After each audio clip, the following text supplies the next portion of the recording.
Hey guys, we'll try and keep this one not too like I was say perhaps talking to Jackie Felgate or Heidi Murphy, or a little bit professional, a little bit sophisticado. Okay, so let's rewind again. While we're rewinding in this fantastic elephant-like memory of mine, clearly trained as a young parts professional, remembering things like VP 91147 and VP 91516. That's the main and big end bearing for a Holden 6-cylinder red motor. Girlfriend. No, anyway, where were we? Oh, that's right. Okay. So rewind back to the first time after, you got to remember, put just a little quick one.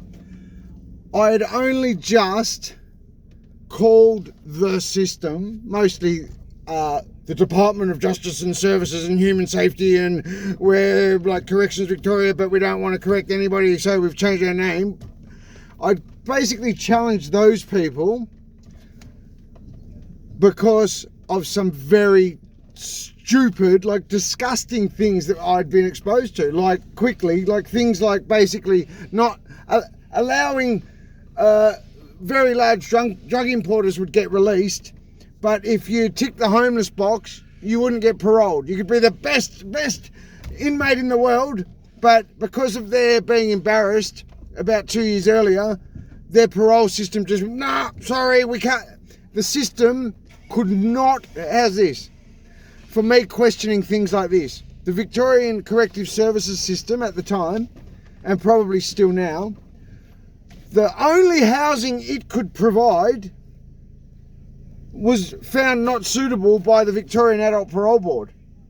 So that meant people who were down and out trying to get back on, and then to add to it, hang on, they would then teach you, force you if you were any hope to get parole, force you to do a course teaching you of a thing called Maslow's hierarchy of needs. That before you've got any chance, not even of doing it, of contemplating doing it, before you can even think about implementing positive behaviour change, you need to have a few boxes checked. One of them being stable accommodation. But because these people were that mismanaged, incompetent, bitter, petty, they didn't worry about any of that. They'd rather throw squillions away teaching you all this. You know what I mean? It was just nonsense. Anyway, so I questioned that. Me being me, combined with the abuse of power I experienced, combined with very expensive mission statements pointing out things like every inmate is to be afforded meaningful employment and education should they choose. Only you couldn't. There was no education. People would come from higher rating secured jails, higher security rated prisons, where they were working on getting a degree or trying to get better themselves. They'd come to this lower rating prison, and due to this little Alan Joyce full psycho guy, he saw no problem with saying, nah, if you want to be in this lower rating jail, bad luck, you can't get an education. And he thought that was completely acceptable, to the point where when I questioned it, it was going against their commissioner's requirements, clearly, because when I questioned it, by God, they put out the cavalcade. You know how many times I heard references to that letter? Anyway, so just around that stage was also around the stage that I was possibly, who knows, I was involved in an IBAC investigation, coincidentally, just is what it is. It happened. An IBAC investigation / criminal investigation against a prison officer. Well, actually, they're called a corrective services officer at a GEO-run prison called Ravenhall. So just put that all out there, right? In that context, I get out trying to, genuinely trying my hardest to get out of the gutter, right? Now, what that was the most aggravating, ridiculous thing ever, because I dared to question the system. So anyway, I've got these peanuts running around, just trying to keep their thumb on. That came in this case. I'm on a drug court, they call it the Melbourne Drug Court Order, and Magistrate Parsons was running it at the time, and they forced me to stay at a house in Caulfield.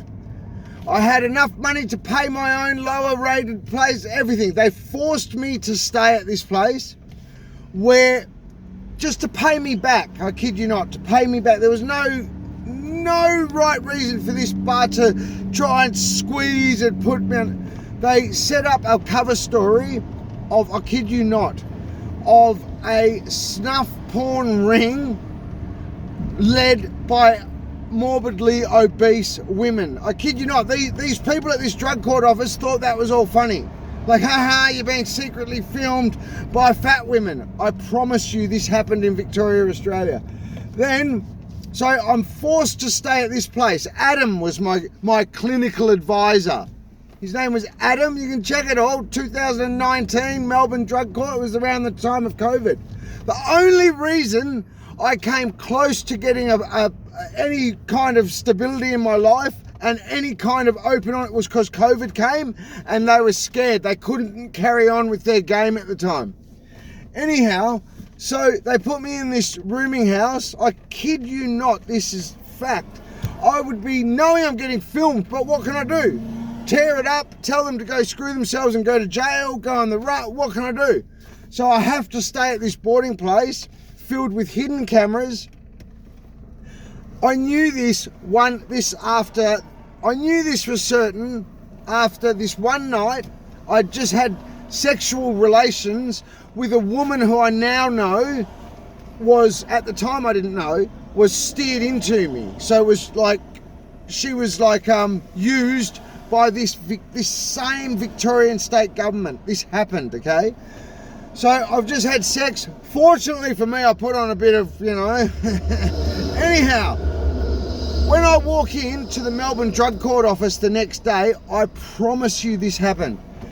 All the corrections workers, who just so happened to be the same workers, the same corrections staff that were at the prison I wrote the letter challenging the way they were doing things, came. I promise you, when I got into to the lift, I get out of the foyer and there's about 6 corrections ladies who I knew from this prison, Durrangole prison, like this, like looking at me, like fluttering their eyelashes. I promise you.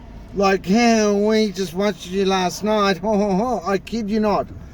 Then my caseworker, my clinical advisor by the name of Adam, comes strutting out with this like real sheepish, knowing look on his face and says, I promise you, this happened under the watch of the Victorian State Government Drug Court, Melbourne Drug Court. Adam comes out and goes, I think you better get an IVO on the women, Michael, thinking that sex offending me and him being like, it's, hey, good work last night, son, huh? So, yeah, put on some... Are you kidding me? Are you kidding? You're perving on me through your abuse of surveillance equipment, have sex with women, now you want to wax like you're one of the boys, like, hey, not a bad job there, son, huh? Oh, gee, she'll be coming back for more, won't she? I promise you this happened. You want to get an IVO, and I couldn't believe what I was experiencing, but what could I do? So I go along with, I'll tell you what I read into that. You want to know what I read into that mostly? Aside from the fact that there's male freaks that have become very, very toxic at that level in the Victorian state government, I learnt this. Clearly, the Corrections Victoria staff would rather sleep with a homeless drug addict, a homeless heroin addict, than choose any of their peers. If you didn't laugh, you would cry. This genuinely happened in the state that is now producing the youth, the worst crime records we've ever seen. Pedophile rings, you name it. And it's all out there. That's not even my like toddler currencies, the experiences I've had. The weaponized AI bot doing this and that. That's just out there. Pedophiles, record crime stats, youth crime. This happened in Victoria 2019. So just the right amount for it to really Literally, if you did not laugh, you would be a blithering, bawling mess. What a beautiful day. Stay tuned, because there's many more of those little snippets to come.